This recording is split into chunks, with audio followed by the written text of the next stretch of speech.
Alors la prévision océanique, donc la question qui se pose maintenant, c'est comment est-ce qu'on peut prévoir le temps qu'il va faire dans l'océan. Donc ça, c'est les prévisions pour après-demain, dans le coin, là, en courant de surface, concentration chlorophylle. Vous trouvez ça sur le site de Prévimer.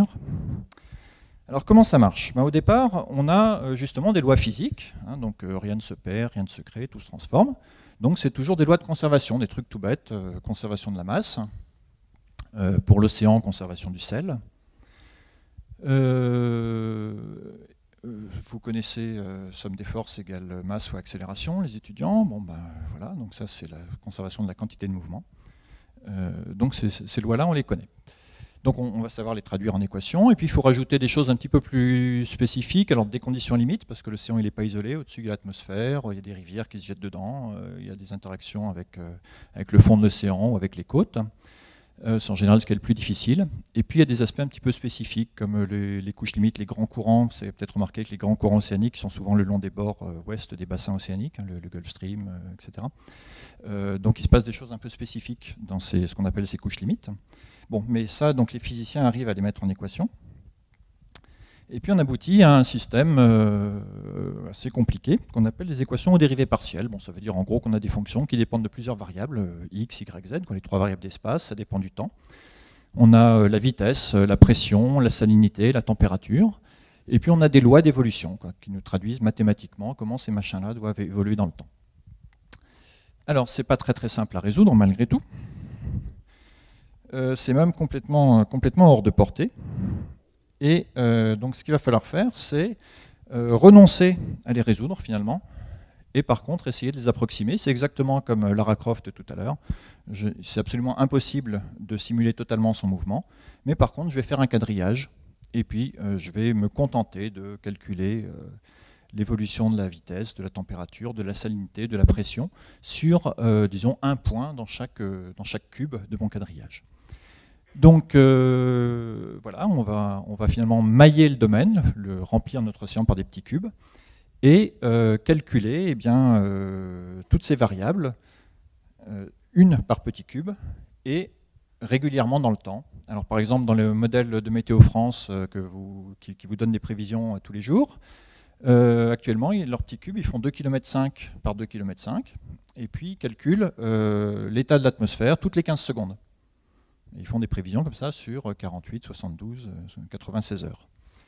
Le modèle de Mercator Océan, qui est le centre de prévision océanique à grande échelle, qui est basé à Toulouse aussi, à côté pas très loin de Météo France, lui, il fait des petits cubes de 3 à 10 km dans les océans, sur plusieurs niveaux sur la verticale. Et puis il calcule le temps de l'océan, donc la valeur de ces variables, humidité, pas humidité parce que dans l'océan c'est assez mouillé, sel, température, etc. Toutes les 10 minutes environ. Et il fait des prévisions sur plusieurs semaines, typiquement. Et on fait souvent aussi des simulations océaniques, cette fois climatiques, là sur des dizaines ou des centaines d'années. Bon, alors ça c'est très bien. Donc une fois qu'on a maillé notre domaine, qu'est-ce qu'on fait? Eh bien on avait quand même nos équations qui étaient super compliquées là. Donc on va les transformer en des choses qu'on sait résoudre. Et donc pour faire ça, si vous regardez bien ces équations, pour ceux qui ont des vagues souvenirs de maths, il y a des dérivés à l'intérieur, c'est-à-dire qu'il y a des évolutions lorsqu'on fait varier le temps ou l'espace. Et donc ce qu'on va faire, puisqu'on cherche la variation d'une courbe, on va l'approximer par une droite, c'est le développement de Taylor simplement. C'est même la définition de la dérivée. Donc en gros, tout ce qui est dérivé, on va les remplacer par une combinaison linéaire de valeurs qui sont les valeurs justement dans nos maillages. Voilà. Donc grosso modo, ce qu'il faut retenir, c'est que nos équations compliquées sur les mailles, on a remplacé ça par un gros système d'équations où il y a uniquement comme inconnu les valeurs de la vitesse, de la pression, etc. dans chaque maille. C'est tout. Le seul problème restant, c'est qu'il y en a beaucoup. C'est-à-dire que vous savez résoudre 2x plus y égale 3 et x moins y égale 2. Sauf que là, des x et des y, il y en a plutôt 100 millions à 1 milliard. Donc ça fait beaucoup. Du coup, on ne va pas le faire à la main. Mais avec des bons ordinateurs, on y arrive. Alors quand on a fait ça, on est très content, parce qu'on a un outil qui nous permet de simuler les lois de la dynamique de l'océan, ou de l'atmosphère, c'est la même chose pour la météo. Le seul problème, c'est que ça sert rigoureusement à rien si on veut faire de la prévision. Pourquoi? Parce que notre modèle, il n'est pas calé sur la réalité. Donc, ok, on peut le faire tourner, mais il ne nous donnera pas le temps qu'il fera demain, le temps océanique qu'il fera demain ou la semaine prochaine, si on ne l'a pas initialisé avec le temps qu'il fait aujourd'hui. Donc pour ça, on a besoin d'observation, on a besoin de mesures. Donc on retombe sur l'intérêt des mesures, justement. Et donc il va falloir utiliser toutes les observations disponibles. Alors on a des observations in situ, comme l'a dit André, on a des observations satellites. Et on va faire du coup ce qu'on appelle de l'assimilation de données. C'est-à-dire que grosso modo, on va chercher le meilleur état de notre modèle, ça reste un modèle, hein, ce n'est pas la réalité, mais qui sera compatible avec toutes les observations qui sont disponibles. Okay, donc sur ce petit graphique, là vous avez par exemple la trajectoire que faisait notre modèle en couleur verte, en fonction du temps. Vous avez des petits points jaunes là, qui sont des observations. Et puis on se rend compte que finalement notre modèle il était peut-être pas si bien que ça réglé, il était peut-être pas réglé si bien que ça, puisque il passe quand même, il passe au milieu des observations, mais c'est quand même pas super. Et peut-être qu'en le réglant un peu mieux, en jouant sur quelques paramètres du modèle, comme par exemple sa condition initiale, mais ça peut être autre chose, hein, ça peut être des valeurs de certains coefficients physiques dont on connaît qu'une valeur approximative, on va réussir à obtenir par exemple la courbe en pointillé rouge qui passe cette fois nettement plus près des observations. Donc c'est une étape de réglage du modèle, fine-tuning, on tourne un peu sur les boutons du modèle, pour qu'il représente bien ce qui s'est passé ces derniers jours. Et une fois qu'on a fait ça, on considère que notre modèle il est bien réglé, et donc on va le laisser évoluer pour faire cette fois de la prévision. Donc ça, c'est ce que font tous les centres de prévision, que ce soit en océanographie, mais en météorologie ou dans n'importe quel domaine. Tous les jours, on cale le modèle, on optimise ses paramètres en fonction des observations disponibles. Alors, d'un point de vue mathématique, ça revient à quoi? Ça revient, je suis en train de dire, on optimise les paramètres. Optimiser, voilà, c'est de l'optimisation, donc il faut minimiser ou maximiser une fonction qui dépend de quelques paramètres. Alors, ça revient, disons, à trouver le minimum d'un truc. Bon, quand on est en une dimension, vous trouvez la meilleure valeur d'un paramètre, vous tournez le bouton.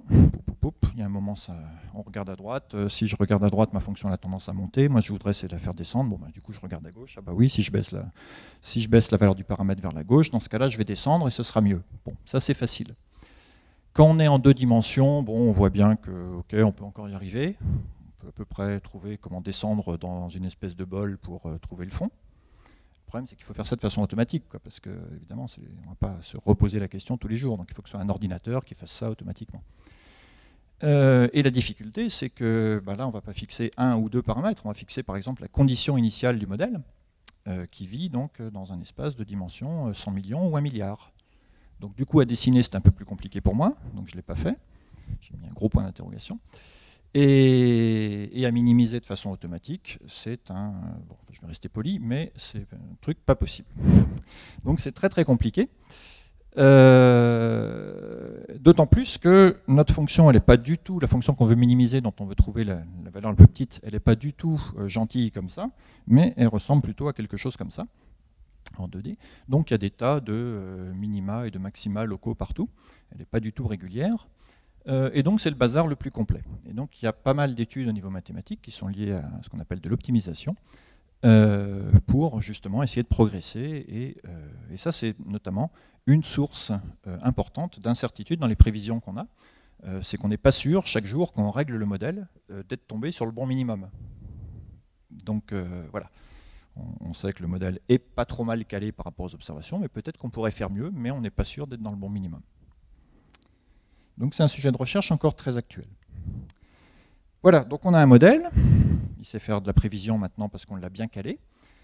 Et ça c'est très bien, sauf que la prévision, ça reste une information relativement moyenne tant qu'on n'est pas capable de dire si on a confiance dans notre prévision ou pas.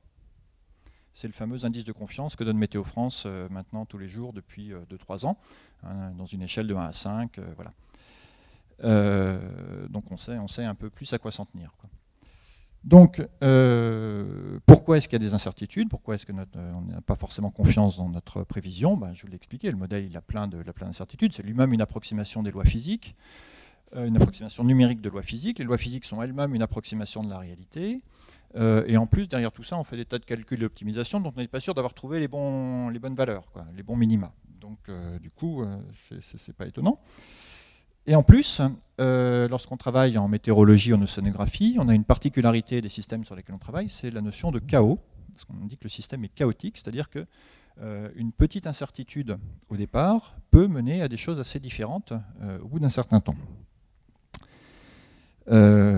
Pourquoi? Ça vient de la turbulence. Les mouvements de l'océan sont turbulents. Ça, vous le voyez bien sur ce petit film, en mer du Labrador. Vous voyez, il y a des tourbillons absolument partout. Et vous imaginez bien que si un petit tourbillon, vous le déplacez un petit peu au départ, au bout de quelques jours, il ne sera plus du tout au même endroit, quoi, forcément. Alors, le coupable, on le connaît très bien d'un point de vue mathématique.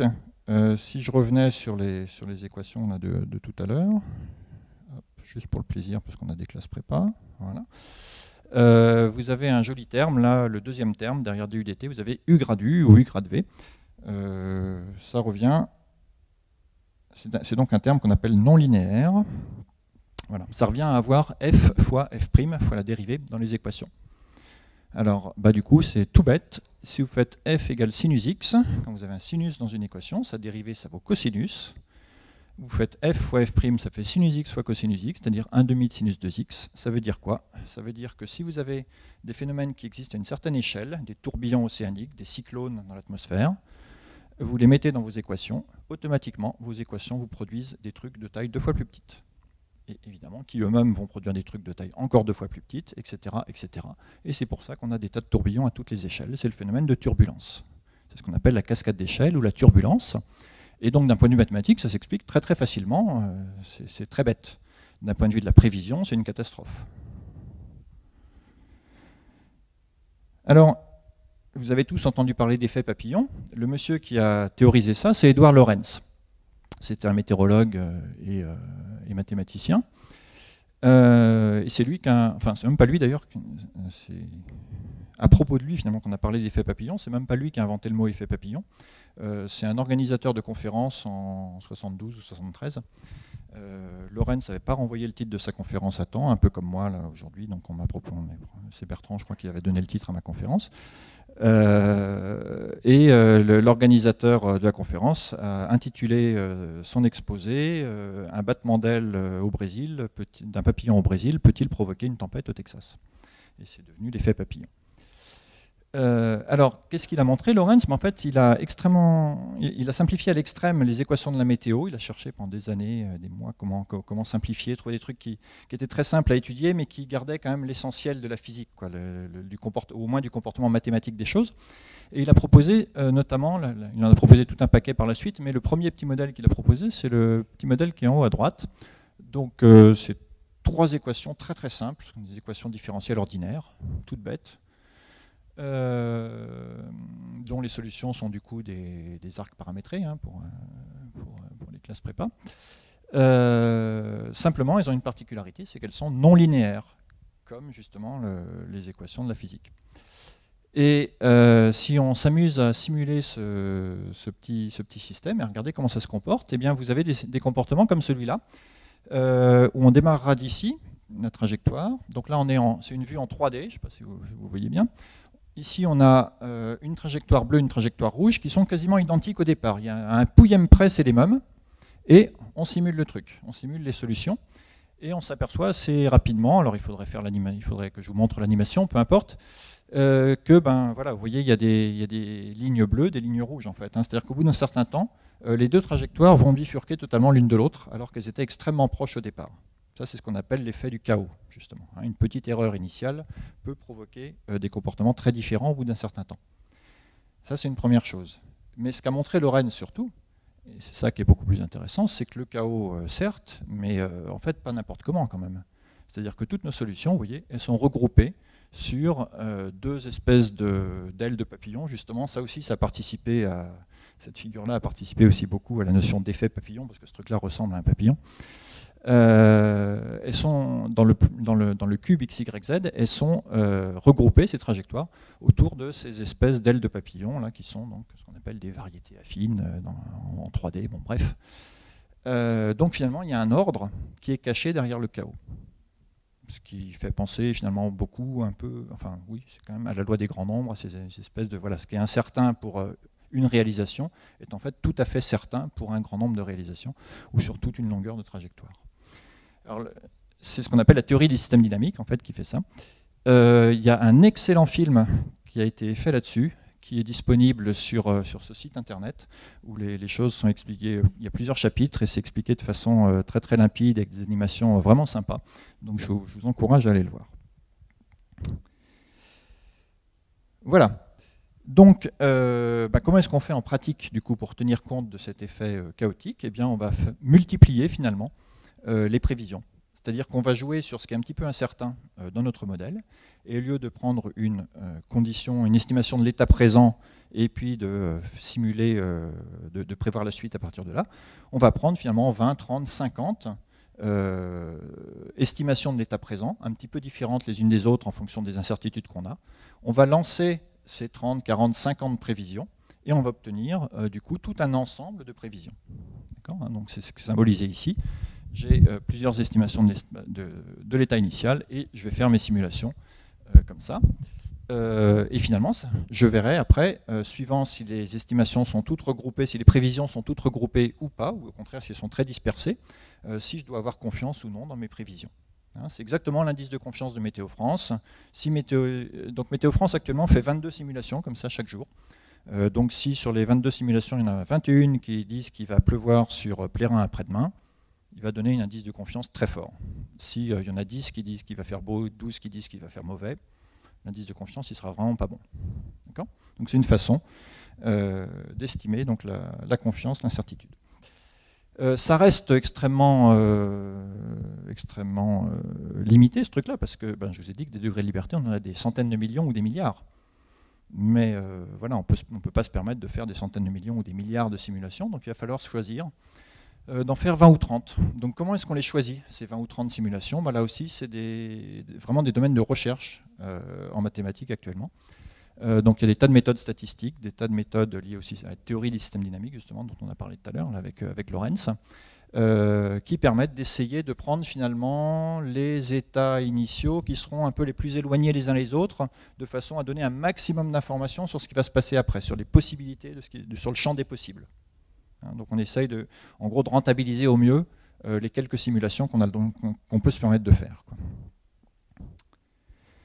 Voilà, et puis pour terminer, juste, on a une contrainte forte, c'est tout ça c'est fait sur ordinateur, donc il faut calculer tout ça. Donc si je résume ce que je racontais, on a un modèle qui doit être le plus précis possible, qui a des dizaines de millions ou des centaines de millions, voire du milliard de degrés de liberté. On fait de l'assimilation de données dessus, c'est-à-dire qu'on va régler le modèle grâce à des observations, on va caler le modèle. Ce que je n'ai pas précisé, c'est que les méthodes qui permettent de faire ça coûtent 10 à 100 fois le prix du modèle lui-même. L'essentiel des calculs qui sont faits en météorologie, en océanographie, etc., c'est pour caler les modèles, c'est pas du tout pour faire de la prévision. C'est uniquement de la pure technique, ça n'a aucun intérêt. C'est des calculs purement techniques. Mais bon, c'est nécessaire. Et puis derrière, ensuite, une fois qu'on va faire la prévision, que le modèle est calé, on va vouloir donc fabriquer des indices de confiance, quantifier l'incertitude, et on va vouloir en faire le maximum. Voilà. Et les contraintes qu'on a, c'est qu'il faut qu'on fasse avec l'ordinateur qu'on a à notre disposition, et qu'on fasse ça en temps réel, parce que c'est de la prévision quand même. Donc si je veux prévoir le temps qu'il va faire demain, mais que j'ai besoin de 5 jours de calcul pour faire ça, c'est pas terrible. Conclusion, les centres qui font ça, océanographiques, météorologiques ou les centres climatiques, sont parmi les plus gros consommateurs de calcul dans le monde. Et par exemple en France actuellement, une des grosses machines de calcul sur lesquelles ces simulations ont lieu, c'est la machine Curie, qui est donc dans un centre commun au CEA à côté de Paris. Donc c'est vraiment des énormes équipements qui sont partagés par toute la communauté recherche française. Donc vous voyez, celui-là, Curie, par exemple, c'est un ordinateur qui a 80 000 processeurs. Pour ceux qui connaissent un peu les chiffres des ordinateurs actuels, c'est assez monstrueux. Et du coup, c'est un petit peu compliqué aussi. Enfin, c'est pas tout à fait comme sur votre PC, quoi, pour s'en servir efficacement. Donc là aussi, il y a des vrais problèmes de recherche alors plus liés à l'informatique, l'algorithmique, ce qu'on appelle les mathématiques discrètes aussi, ou la logique, pour réussir à tirer le meilleur parti d'un ordinateur comme ça. Hein, vous ne faites pas fonctionner 80 000 processeurs ensemble de façon équivalente. Hein. Faites déjà travailler 3 ou 4 personnes ensemble de façon efficace, c'est vrai que ce n'est pas évident. Alors 80 000, même si c'est des processeurs, ce n'est pas simple. Voilà.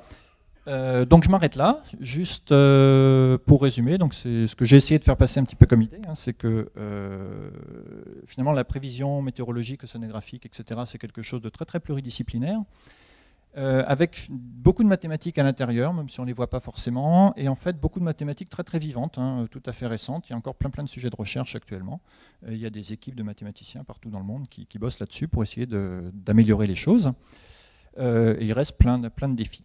Et l'an dernier, il y a eu une initiative qui s'appelait Mathématiques pour la planète Terre. C'est en fait une initiative internationale lancée au départ du Canada. Et en France, ça a été notamment décliné par ce site web, Un jour une brève, donc mpt2013.fr, sur laquelle chaque jour, il y avait un petit article de vulgarisation sur les mathématiques pour la planète Terre, justement. Et donc là-dessus, ça continue d'ailleurs encore un petit peu, donc il doit y avoir 300 ou 400 petites fiches, petits articles qui vous montrent comment les mathématiques ont pu ou peuvent participer donc à une meilleure connaissance de ce qui se passe sur la Terre en général, ou que ce soit pour le fluide ou pour la vie ou pour la société. Voilà, je vous remercie.